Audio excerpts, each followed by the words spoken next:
ආයිබෝන් හැමෝටම නියෝටෙක් pro YouTube channel එකට ආපු ඔයාලා හැමෝම සාදරයෙන් පිළිගන්නවා. ඉතින් අපි අද කතා කරන්න යන්නේ ලංකාවේ ගොඩාක් දෙනෙක් පාවිච්චි කරන කොකෝ ඇප් එක ගැන දෙන පොදු ප්‍රශ්න කිහිපයක් ගැන. පළවෙනි එක තමයි වාරිකයක් වෙලාවට ගෙවුවේ නැත්නම් මොකද වෙන්නේ කියන එක. ඊළඟ එක තමයි වාරිකයක් නියමිත දිනයට ගෙවන්න සල්ලි නැත්නම් අපිට මොකද්ද කරන්න පුළුවන් කියන එක. එයාගේ මම පොඩි බෝනස් ටිප් එකකුත් අරන් එනවා. ඒ තමයි ස්පෙල් ලිමිට් එක ඉක්මනටම වැඩි කරගන්න මං කරපු සරල ටිප්ස් කිහිපයක් ගැන. ඒකින්ද වීඩියෝ එක අන්තිමට ගන්න රැඳිලා ඉන්න කියලා මම ඔයාලට ආරාධනා කරනවා. ඉතින් එහෙනම් වැඩි කතා නැතුව අපි යමු වීඩියෝ එකට. ඉතින් වාරිකයක් වෙලාවට ගෙවුවේ නැත්නම් ඔයාලට මොකද වෙන්නේ? අපි බලමු මොකද වෙන්නේ කියලා. පළවෙනියටම ඔයාලට වෙන්නේ ලේට් ෆ්‍රී එකක් වදිනවා. ඒ කියන්නේ ප්‍රමාද ගාස්තුවක්.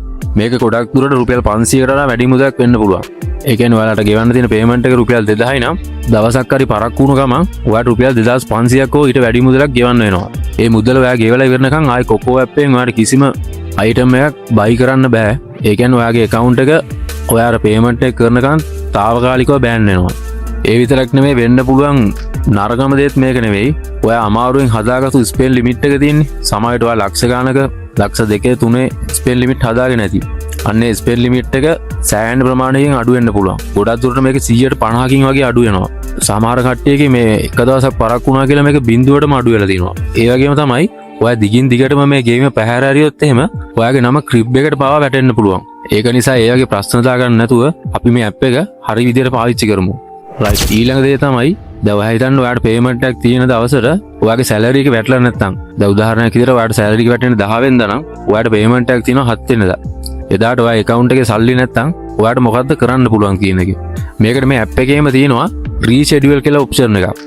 මේක කරාම ඔයාට පුළුවන් සති දෙකක් යනකම් ඉස්සරහට ඔයාට පේමන්ට් එක කරන්න තියෙන දවස කල් දා ගන්න. හැබැයි මේකට රුපියල් 500ක් වගේ පුංචි අය කීමක් ආය වෙනවා. හැබැයි අපි අර කලින් කතා කරපු දේවල් එක බලද්දී රුපියල් 500ක් හරි ගෙවලා ඔයාගේ account එක බේරගන්න එක තමයි කරන්න තියෙන හොඳම වැඩේ.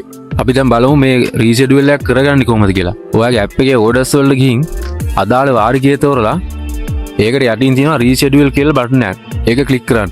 වැදගත්ම දේ තමයි ඔයා මේක කරන්න ඕනේ පේමන්ට් එක කරන්න එක දවසකට හරි කලින් මේක අනිවාර්යෙන්ම ඔයා කරන්න ඕන. පේමන්ට් එක කරන්න පරක් වුණාට පස්සේ මේක කරලා වැඩක් නැහැ. මේ රීෂෙඩියුල් එක දාන්න රුපියල් 500ක් වගේ මුදලක් තමයි ආයෙ වෙන්නේ. ඔයා අමාරුවෙන් හදාගත්තු ස්පෙල් ලිමිට් එක අඩු කරගන්නවට වඩා මේ ක්‍රමය ඇත්තටම සාර්ථකයි. එහෙමත් නැත්නම් ඔයාට පුළුවන් ඔයාගේ account එකේ සල්ලි නැත්නම් වෙන කෙනෙක්ගේ account එකක් හරි ඔයාගේ යාළුවෙක්ගේ හරි ගෙදර කෙනෙක්ගේ හරි කාඩ් එකක් මේකට ඇඩ් කරලා ඒ පේමන්ට් එක කරලා ආයෙත් ඔයාගේ අර තිබුණු කාඩ් එකම ඇඩ් කරගන්නත් පුළුවන්. ඉතින් මම නම් හිතන්නේ පේමන්ට් එක පරක්කු කරලා ඔයාගේ account එක විනාශ කරගන්නවට වඩා රීෂෙඩියුල් එකක් දාගන්න එක තමයි කරන්න පුළුවන් හොඳම වැඩේ. දැන් තමයි බෝනස් ටිප් එක. ඉතින් ඔයාලා හැමෝම ආස ඇති ඔයාගේ ස්පෙල් ලිමිට් එක ඉක්මනටම වැඩි කරගන්න. ගොඩක් අය ලක්ෂ ගානක ස්පෙල් ලිමිට් එකක් තියෙද්දි ඔයාට විතරක් 20000ක් 30000ක් වගේ තියෙන ඇයි කියලා ඔයා කල්පනා කරනවා ඇති.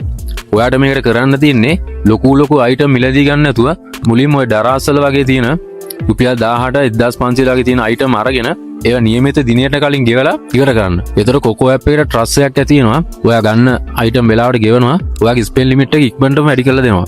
ඉතින් යාළුවනේ මේ වීඩියෝ එකෙන් මට ඔයාලට මේ දේවල් ටික තමයි කතා කරන්න ඕනුනේ. ඉතින් මම හිතනවා ඔයාලගේ දැනුමට පුංචි හරි දෙයක් එකතු වෙන්නේ නැති කියලා.